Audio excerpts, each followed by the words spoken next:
Hello horror addicts, कैसे हैं आप सब। आप सबका मेरे चैनल लिव हॉरर पर फिर से स्वागत है। आज मैं आपके लिए फिर से एक नई कहानी लाई हूँ। यह कहानी 14 नवंबर 1995 को बीजिंग में घटी।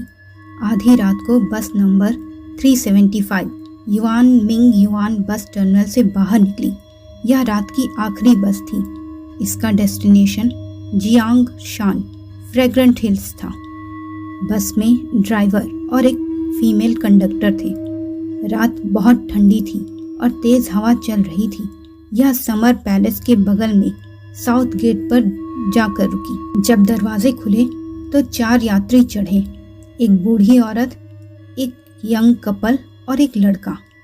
कपल ड्राइवर के पीछे आगे की सीट पर बैठ गया, जबकि बूढ़ी औरत और लड़का बस की दूसरी तरफ दरवाजों के पास बैठे थे। जैसे जैसे बस रात में आगे बढ़ी, उन्हें बस इंजन की आवाज ही सुनाई दे रही थी। यह एक शांत सुदूर इलाका था और सड़क पर और कोई वाहन भी नहीं था।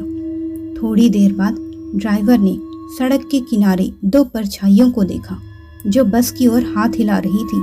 ड्राइवर ने बस रोकी और जब दरवाजे खुले तो 3 लोग चढ़ गए। वे 2 आदमी थे जो अपने बीच एक तीसरे आदमी को सहारा दे रहे थे। उसे कंधों से पकड़े हुए थे।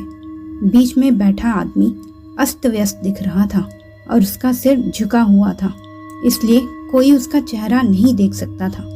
तीनों किंग राजवंश के पारंपरिक चीनी वस्त्र पहने हुए थे।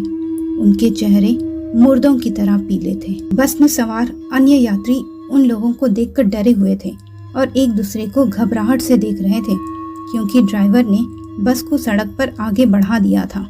महिला कंडक्टर ने सभी को यह कहकर शांत करने की कोशिश की कि डरो मत, वे आसपास के इलाके में कॉस्ट्यूम ड्रामा की शूटिंग कर रहे हैं।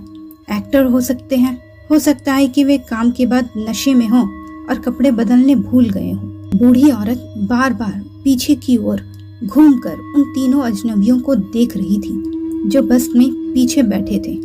वहां एक अजीब सी खामोशी छा गई। यात्रियों ने एक भी शब्द ना कहा न सुना। वे केवल बाहर के हवा की शोर को सुन रहे थे। 3-4 स्टॉप के बाद वह कपल बस से उतर गया।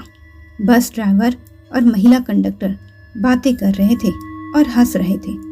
बूढ़ी औरत अचानक से अपने पैरों पर खड़ी हो गई और अपने सामने बैठे लड़के को एक थप्पड़ मार दिया। वह चिल्ला रही थी और बहुत हंगामा भी कर रही थी। सभी को बता रही थी कि उसने उसका पर्स चुरा लिया है।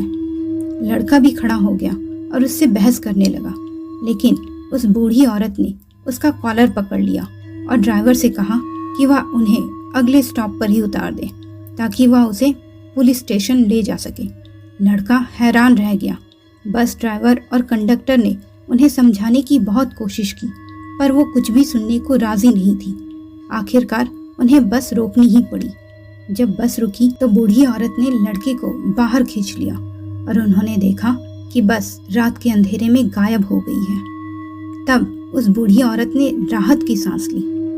लड़के ने हैरान होकर पूछा, पुलिस स्टेशन कहाँ है?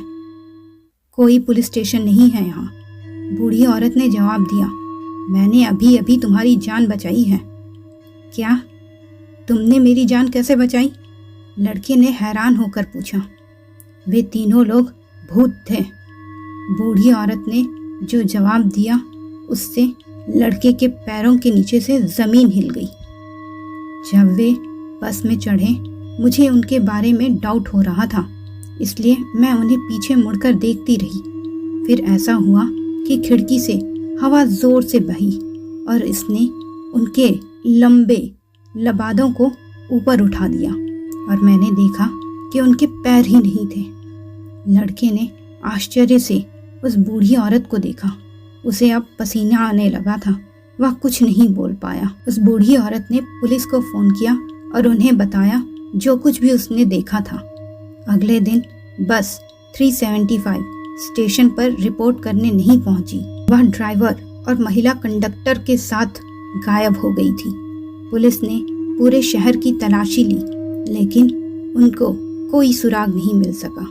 उन्होंने उस बूढ़ी औरत और लड़के से पूछताछ की, लेकिन जो उन्होंने बताया, पुलिस ने उनकी बात को मानने से इनकार कर दिया और समझा कि वे लोग पागल हो गए हैं। उस रात बीजिंग इवनिंग न्यूज़ और बीजिंग न्यूज़ ने उनकी कहानी रिपोर्ट की।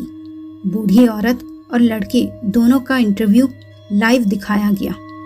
2 दिन बाद पुलिस ने आखिरकार लापता बस को ढूंढ निकाला।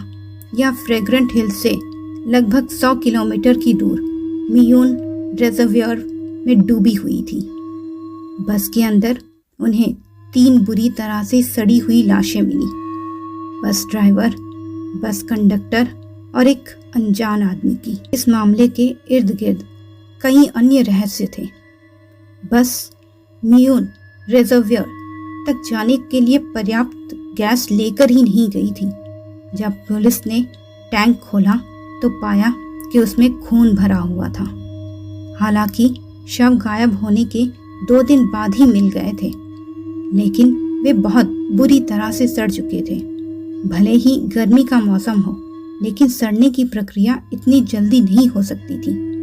शव परीक्षण से पुष्टि हुई कि शवों के साथ कोई जानबूझकर छेड़छाड़ नहीं की गई थी। वे इतनी जल्दी कैसे सड़ सकते थे?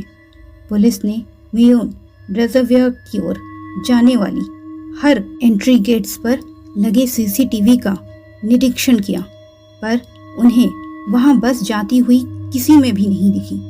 वास्तव में उन्हें कुछ भी असामान्य नहीं मिला। बिना कैमरास में आए वो बस वहां कैसे पहुंच सकती थी? तो मित्रों, कैसी लगी ये स्टोरी? अपनी राय कमेंट बॉक्स में ज़रूर दीजिएगा। और ऐसे ही ढेर सारी हॉरर स्टोरीज के लिए मेरे चैनल लिव हॉरर को सब्सक्राइब करना बिल्कुल मत भूलिएगा। धन्यवाद।